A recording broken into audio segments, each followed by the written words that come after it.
Le yachting est une des activités phares de l'économie maritime de la Côte d'Azur. Dans un marché mondial et concurrentiel, le yachting est très sensible au changement des règles fiscales et sociales. Cette activité est clairement menacée en France, nous expliquons pourquoi.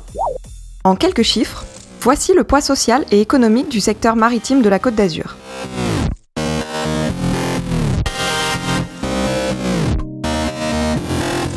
Les activités maritimes génèrent d'importantes retombées en emploi et en chiffre d'affaires. La filière maritime se partage en deux pôles, portuaire et nautisme.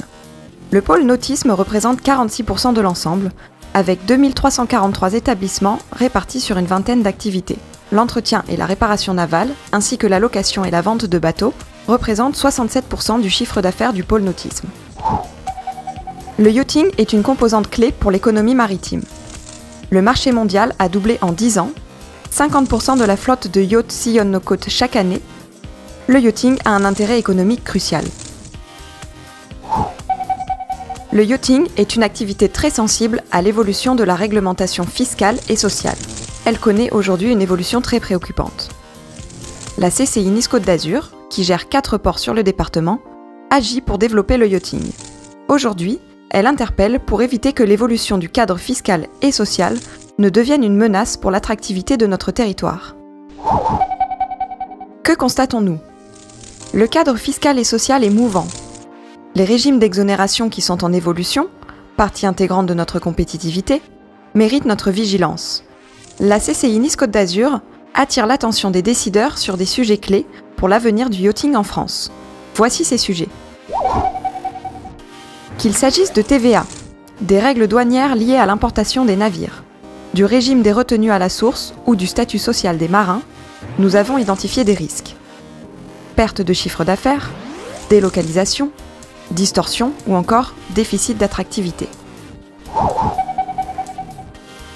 Premier sujet, l'exonération de TVA qui, au départ, s'applique pour l'activité commerciale des yachts.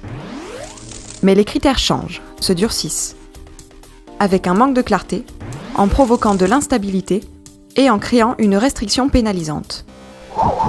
En réponse, nous demandons la clarification rapide des critères, éviter de générer de nouvelles distorsions avec les États membres concurrents et la mise en place de l'autoliquidation de la TVA.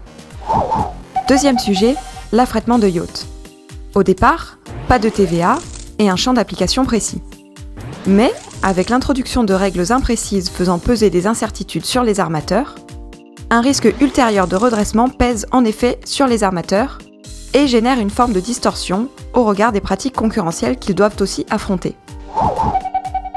Troisième sujet, les nouvelles règles douanières, et notamment deux en particulier. D'abord, l'admission temporaire, régime applicable aux navires non communautaires. Le bénéfice de cette disposition est conditionné à l'atteinte d'un port localisé hors du territoire dans les 18 mois, incitant les bateaux à quitter le territoire et générant un risque supplémentaire de délocalisation de l'activité du yachting. Ensuite, les formalités d'exportation. Elles sont automatiques pour les navires battant pavillon communautaire, mais pas pour ceux battant pavillon tiers. Au départ, le régime d'exonération des taxes sur les carburants est réputé durable pour les yachts en activité commerciale. Mais le champ de cette exonération est réduit et rendu plus complexe, faisant perdre en attractivité la zone de navigation. Les conséquences économiques sont visibles. Chute d'activité des avitailleurs, réduction des activités de tête de ligne de charter de la Côte d'Azur, incitation des armateurs à naviguer hors des eaux territoriales. Cinquième sujet, le régime des courtiers. Au départ, les autorités fiscales ne retiennent pas à la source les sommes perçues en rémunération des services d'affrètement. Mais les mêmes autorités n'appliquent pas ce principe aux courtiers résidents, alors que les sommes concernées ne font que transiter par eux sans qu'ils les perçoivent.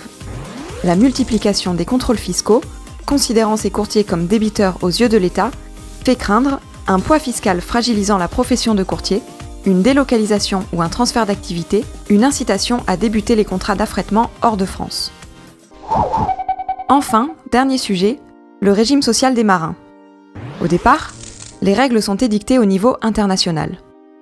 Mais les nouvelles règles, qui ne sont applicables qu'en France aux seuls armateurs internationaux éligibles à l'exonération de TVA, impose 2 dispositions, une obligation déclarative et une affiliation automatique des marins à l'ENIM. La règle, et discriminante pour les navires exploités commercialement, fait peser un vrai risque d'image pour la France et conduira les armateurs à éviter le territoire national. Pour tous ces sujets d'actualité, modifiant le cadre fiscal et social de l'activité du yachting, la CCI Nice Côte d'Azur demande la préservation de l'approche économique, que les règles soient clarifiées et stabilisées dans le sens de l'équité et de l'attractivité du territoire, que les acteurs du yachting soient associés au nécessaire retour d'expérience des dispositifs actuels et futurs. La CCI Nice Côte d'Azur mobilise pour soutenir l'activité économique du yachting. Il est crucial de garantir l'attractivité du territoire, de clarifier et de stabiliser les règles fiscales et sociales, d'empêcher les distorsions fiscales entre États membres, ceci afin de poursuivre ensemble le développement de l'économie maritime et de pérenniser les retombées fiscales pour la collectivité. Un objectif à partager avec tous les décideurs et les forces économiques de l'économie maritime.